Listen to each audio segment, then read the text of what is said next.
What, if any, were your inspirations for the Homeworld and Homeworld 2 art, including ship design, backgrounds, cutscene animations? It's quite a big question. Nope, yeah. I think it's widely known that for the ship designs, me and Aaron were heavily influenced by the work from the 70s, guys like Peter Elson, Chris Voss. I was also heavily influenced by comic book artists like Cam Kennedy. For the backgrounds, for the skies and stuff, you know, I gotta say, I think my biggest influence for creating the look of the skies in Homeworld 1 was just road tripping across America. I was fond of, and still am, fond of driving on big road trips, and I drove... Would you like to tell the users what car you drive? Well, I drive a Lotus now, but at the time I drove a Honda Civic, and that was fine. And driving across America was... I did that 6 times, and it was just spectacular, the skies that you would see. So it occurred to me that I was always driving, especially when you're driving west to Vancouver from the East Coast. Every day you're driving into the sunset, and the sun sets in front of you every day. So it's like you're trying to reach the sunset. So that concept really appealed to me, because it gave you, it kind of linked every day to the next, and it gave you this kind of consistency across the journey, like you were forever trying to reach the sunset. And that I felt resonated with the Homeworld story of trying to go home to your homeworld. So I think that's where the backgrounds for Homeworld came from. They got ever brighter and warmer until you were ultimately at the end of Homeworld, you were like in the sunset. Sorry, what was the third part of that question? Cutscene animations. The animations? The NISs and animatics, I think, were probably most heavily influenced by sci-fi movies like Star Wars. They had this kind of slow quality with stuff, you know, moving around, and we wanted to leave as much room as possible for speech and music. So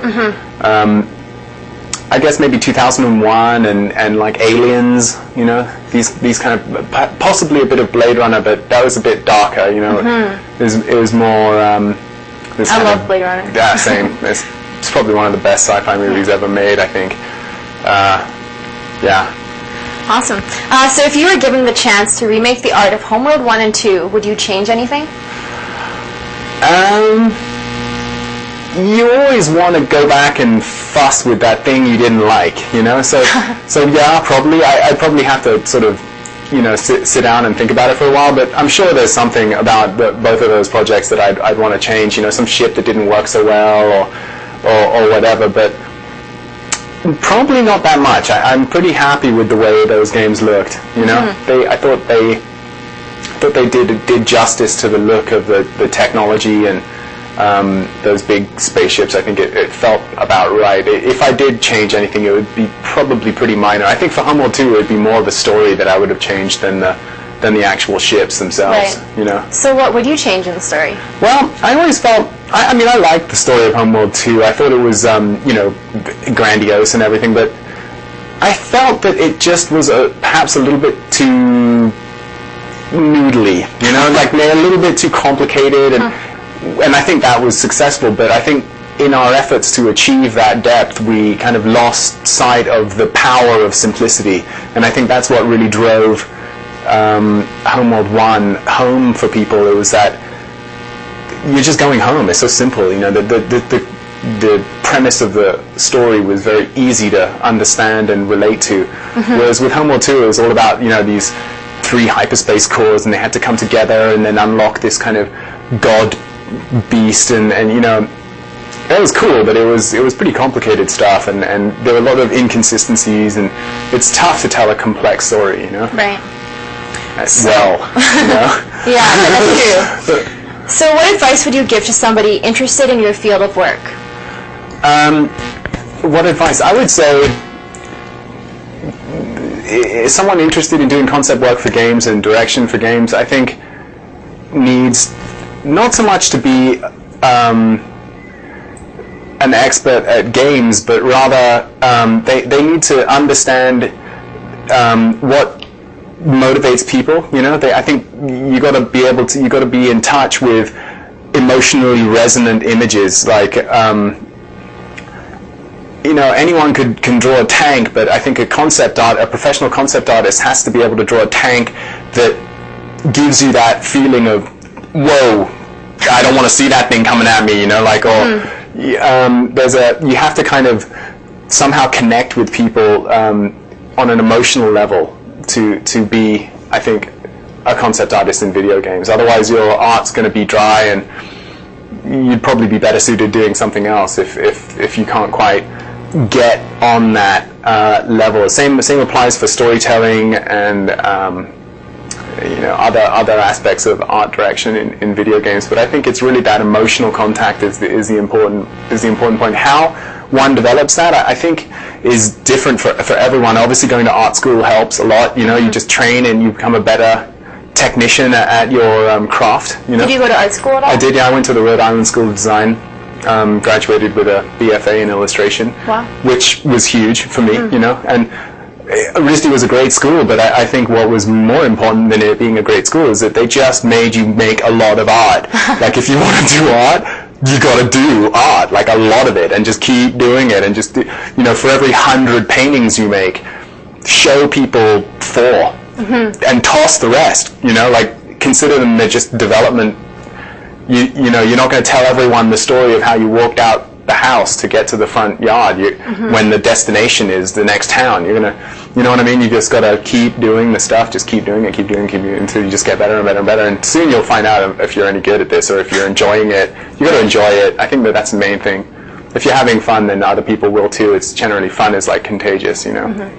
So speaking of fun, what do you do in your spare time?